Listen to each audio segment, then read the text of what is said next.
বগুড়া জেলা পরিষদে এনসিপির যে উত্তরাঞ্চলের মুখ্য সংগঠক রয়েছেন সাজ্জিস আলম, তাদের এনসিপির জেলা সমন্বয় সভা চলাকালে আসলে এই এনসিপির যেই সমন্বয় সভা চলছিল জেলা পরিষদের অডিটোরিয়াম সেটিকে এবং সাজ্জিস আলমের গাড়িকে লক্ষ্য করে আসলে হাতবোমা বিস্ফোরণ ঘটিয়েছে দুর্বৃত্তরা। দর্শক, আপনাদেরকে যদি দেখানোর চেষ্টা করি, এই যে বগুড়া যে জেলা পরিষদ অডিটোরিয়ামটি রয়েছে, আজকে উত্তরাঞ্চলের জয়পুরহাট এবং বগুড়ায় দুইটি জেলায় তাদের জেলার যে সমন্বয় সভা ছিল, সেই দুইটি সমন্বয় সভায় কিন্তু আসলে সাজ্জিস আলম জয়পুরহাটে তার সমন্বয় সভা শেষ করে বগুড়ায় এসেছিলেন এবং বগুড়ায় বেলা ৩টা নাগাদ কিন্তু তিনি সাংবাদিকদের সাথে আসলে সংবাদ সম্মেলন করেন এবং সেখানে নির্বাচন কেন্দ্রিক নানা বিষয় নিয়ে কিন্তু সাজ্জিস আলম কথা বলেছিলেন এবং তার পরপরই কিন্তু এখানে যেই জেলা পরিষদ রয়েছে সেই জেলা পরিষদ অডিটোরিয়ামে তাদের যেই জেলার নেতৃবৃন্দ রয়েছে তাদেরকে নিয়ে তাদের সমন্বয় সভা শুরু হয় ঠিক এখন থেকে ৩০ মিনিট আগে।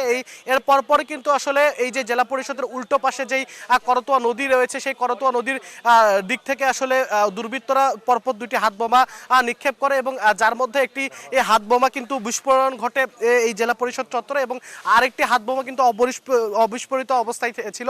পরবর্তীতে কিন্তু জেলা পুলিশের সদস্যরা যারা আছেন, ডিবি পুলিশের সদস্যরা যারা আছেন, তারা কিন্তু এখানে আসেন এবং একটি ওই যে অবিস্ফোরিত হাত বোমা সেটি কিন্তু তারা উদ্ধার করেছেন এবং ইতিমধ্যেই কিন্তু এই যে জেলা পরিষদ চত্বর রয়েছে সেই জেলা পরিষদ চত্বরে অতিরিক্ত পুলিশ মোতায়েন করা হয়েছে। তবে এনসিপির নেতারা যারা আছেন, যারা অভিযোগ করছেন আমাদেরকে, মূলত আসলে আজকে সাজ্জিস আলমের যেই পূর্ব নির্ধারিত আয়োজনটি ছিল, এটিকে ঘিরে আসলে তাদের দাবি আইন শৃঙ্খলা রক্ষাকারী বাহিনীর কাছে বারে বারে তারা নিরাপত্তা চাইলে আসলে পর্যাপ্ত নিরাপত্তার ব্যবস্থা আসলে আইন শৃঙ্খলা রক্ষাকারী বাহিনীর পক্ষ থেকে করা হয়নি এবং এর ফলে কিন্তু আসলে দুর্বৃত্তরা এই সুযোগটি নিয়েছেন। এবং দর্শক, যদি জানানোর চেষ্টা করি, যেই সমন্বয় সভাটি চলছিল সেটি কিন্তু আসলে এখনো চলমান রয়েছে এবং সাজ্জিস আলম এনসিপির যিনি উত্তরাঞ্চলের মুখ্য সংগঠক, তিনি কিন্তু সমন্বয় সভাতেই আছেন এবং সেখানে কিন্তু তিনি তার যে দলের নেতাকর্মীরা রয়েছেন তাদের সাথে কিন্তু তিনি কথা বলছেন এবং বাইরে কিন্তু তার কিছু বিক্ষুব্ধ নেতাকর্মী রয়েছেন যারা এখানে ক্ষোভ জানিয়েছেন আমাদের কাছে এবং ইতিমধ্যেই কিন্তু জেলা পুলিশ সহ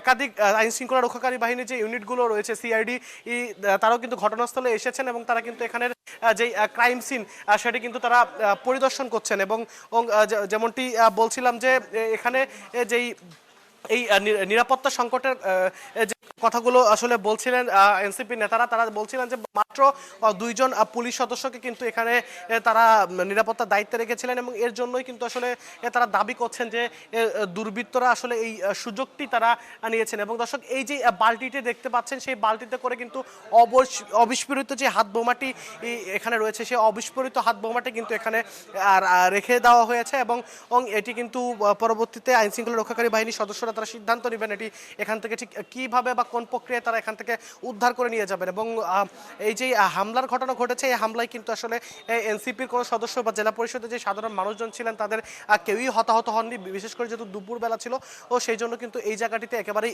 ভিড় কম ছিল এবং এনসিপির যারা নেতা কর্মীরা ছিলেন তারা কিন্তু তাদের সমন্বয় সবার মধ্যেই ছিলেন এবং করতোয়া নদীর পেছন অংশ থেকে যে জায়গাটি থেকে আসলে হাত বোমা নিক্ষেপ করে হামলার ঘটনাটি ঘটানো হয়েছে সেটি কিন্তু একদম যেই জেলা পরিষদ অডিটোরিয়াম তার সঙ্গে ঘেঁষা, অর্থাৎ অডিটোরিয়াম যে সমাবেশ স্থল ছিল ধারণা করা হচ্ছে আর সেটিকে লক্ষ্য করেই কিন্তু আসলে দুর্বৃত্তরা এই হামলার ঘটনাটি আসলে সংঘটিত করেছেন। আমরা দর্শক, এখানে যারা নেতাকর্মীরা রয়েছেন আমরা কিন্তু তাদের সাথে আসলে কথা বলার চেষ্টা করব। এখানে অনেক বিক্ষুব্ধ নেতাকর্মীরাই কিন্তু এখানে আছেন এবং গণমাধ্যম কর্মীদের সঙ্গে কিন্তু তারা আসলে কথা বলছেন এই যে হামলার যে সার্বিক ব্যাপারগুলো নিয়ে তারা আসলে এখানে আলোচনা করার চেষ্টা করছেন। আমরা এনসিপির একজন অন্যতম নেতা যে রয়েছেন তারা কিন্তু এখানে যেই গণমাধ্যম কর্মীরা রয়েছেন তাদেরকে হামলার বিষয়ে পুরোপুরি ব্রিফ করছেন এবং বিস্তারিত কিন্তু আসলে জানাচ্ছেন। আমরা একজনের সাথে কথা বলার চেষ্টা করব।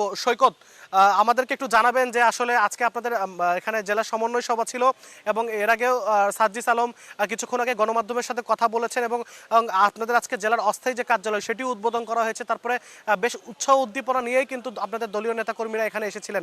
তো হঠাৎ করে আসলে এই যে নিরাপত্তা সংকটটি এটি কেন ঘটলো আপনার মনে হয়? আচ্ছা, এখন হলো আমাদের যে পূর্ব ঘোষিত প্রোগ্রামটা ছিল সেই পূর্ব ঘোষিত প্রোগ্রামে আমাদের জেলা পরিষদ অডিটোরিয়ামটাই ঠিক করা ছিল। তো আমাদের কার্যালয়টা, অস্থায়ী কার্যালয়টা উদ্ভাবন করে আমাদের হলো জেলা পরিষদ অডিটোরিয়ামে আসবে। তো এখানে আসার পর 10 মিনিট প্রোগ্রামটা চলছে, চলার পরে আমাদের নেতাকর্মীবৃন্দ আরও আসতেছে। আমরা এই বারান্দাটাতে দুইতলার বারান্দাটাতে আমরা টোকেনগুলো দিচ্ছি এবং আমাদের নেতাকর্মীদেরকে ভিতরে নিচ্ছি। এই কিছুক্ষণের মধ্যে আমরা প্রথমে মানে কিছু একটা পড়লো এখানে, সেটার কোনো সাউন্ড হয় না, আমরা তখন বুঝতে পারি না, কিন্তু পরবর্তীতে আরও একটা যখন সাউন্ড গ্রেনেড এখানে নিক্ষেপ করা হয়েছে, সাউন্ড হওয়ার পর আমরা বুঝতে পারছি যে আমাদের এখানে সাউন্ড গ্রেনেড নিক্ষেপ করা হয়েছে। পরবর্তীতে আমরা দেখলাম যে পাশে আমাদের 4 তলা না 5 তলা একটা বিল্ডিং আছে, ওই বিল্ডিং থেকে আপনার সাউন্ড গ্রেনেড নিক্ষেপ করার পরে দৌড় দিয়ে নিচে নামায় গেছে, আমরা এইটুকু দেখতে পাচ্ছি। তারপরে আমরা এই অডিটোরিয়াম থেকে নিচের দিকে নেমে ওই পাশে যাওয়ার পর আমরা কাউকে খুঁজে পাই নাই। এখন বিষয় হলো যে এখানে ধরেন যে আইন শৃঙ্খলা বাহিনীর কথা যদি আমরা বলতে চাই, আপনি জানেন যে গোয়েন্দা সংস্থার লোক আমাদের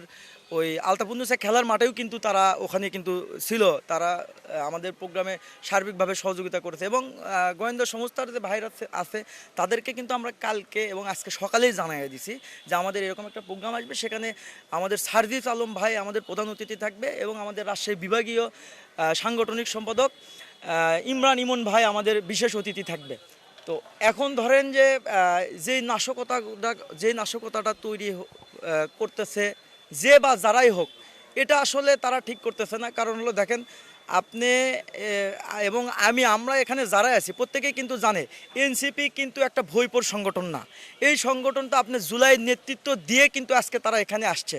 সো আমার মনে হয় যে এই সাউন্ড গ্রেনেড নিক্ষেপ করা এবং আপনার বোমা বিস্ফোরণে এবং দমন নিপীড়ন করে যে আপনার এনসিপিকে দাবায় দেওয়া যাবে, আমার এটা কখনো বিশ্বাস হয় না। ধন্যবাদ সৈকত। আমরা আরেকজন এনসিপি নেতা আছেন ইমরান, তার সাথে কথা বলার চেষ্টা করবো। ইমরান, জাতীয় নির্বাচন সামনে গড়াচ্ছে এবং জুলাই সনদ সহ নানা ইস্যু নিয়ে আসলে মত দ্বিমতের তৈরি হয়েছে।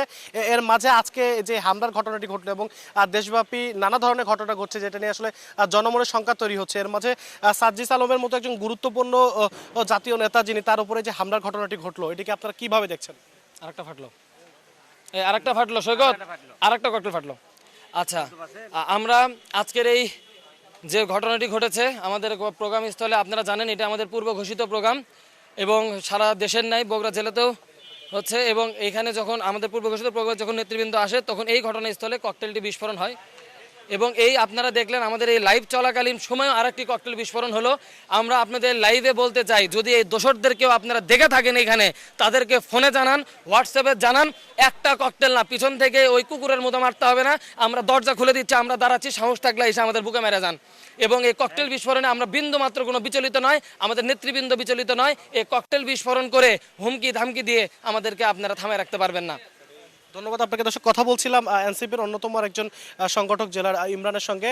দর্শক, যেমনটি বলছিলাম যে আসলে লাইভ চলাকালীন সময়ে ইমরান যেমনটি দাবি করছিলাম বা আমরা যেমনটি দেখলাম যে আরেকটি বিস্ফোরণের শব্দ কিন্তু আমরা মাত্র পেয়েছি, যদিও আইন শৃঙ্খলা রক্ষাকারী বাহিনীর সদস্যরা কিন্তু চারপাশটি ঘিরে রেখেছেন এবং তারা কাজ করছেন। এবং এই মুহূর্তে কিন্তু আসলে যারা এনসিপির নেতাকর্মীরা রয়েছেন তাদের মধ্যে কিন্তু আবারও নতুন করে একটি উত্তেজনা তৈরি হয়েছে। এবং যেহেতু আসলে এই যে হাত বোমাগুলো বিস্ফোরণ ঘটানো হচ্ছে একের পর এক, এই হাত বোমাগুলো আসলে কোন পাশ থেকে বা কারা দুর্বৃত্তরা কিভাবে বিস্ফোরণ ঘটাচ্ছে এটি কিন্তু এখন পর্যন্ত শনাক্ত করা সম্ভব হয়নি। এই জন্য সংখ্যা কিন্তু আসলে রয়ে গিয়েছে এবং লাইভ চলাকালীন সময় কিন্তু আমরা একটি হাত বোমার যে বিস্ফোরণের সেটি কিন্তু শব্দ পেয়েছি। এই তো যেমনটি বলছিলাম যে এই ইতিমধ্যেই কিন্তু জেলা পুলিশের একাধিক ইউনিট কিন্তু জেলা পরিষদ যে চত্বরটি রয়েছে সেই জেলা পরিষদ চত্বরকে ঘিরে রেখেছেন এবং তারা কাজ করছেন দুর্বৃত্তদের শনাক্তের জন্য। এবং এখন পর্যন্ত এনসিপি যিনি মুখ্য সংগঠক উত্তরাঞ্চল সার্জিস আলম, তিনি কিন্তু জেলা পরিষদ অডিটোরিয়ামে রয়েছেন, যেখানে তাদের জেলার যে সমন্বয় সভা সেটি কিন্তু চলমান আছে। এবং সেখান থেকে বের হওয়ার পরে কিন্তু আসলে সার্জিস আলমের যে প্রতিক্রিয়া সেটি কিন্তু আমরা আপনাদেরকে জানাতে পারবো। এবং যারা এনসিপি নেতাকর্মীরা রয়েছেন তারা কিন্তু অডিটোরিয়ামের ভিতরে এবং বাইরে উভয় দিকে কিন্তু তারা অবস্থান নিয়ে আছেন। তো বগুড়া থেকে এখন পর্যন্ত এই ছিল আমার কাছে সর্বশেষ।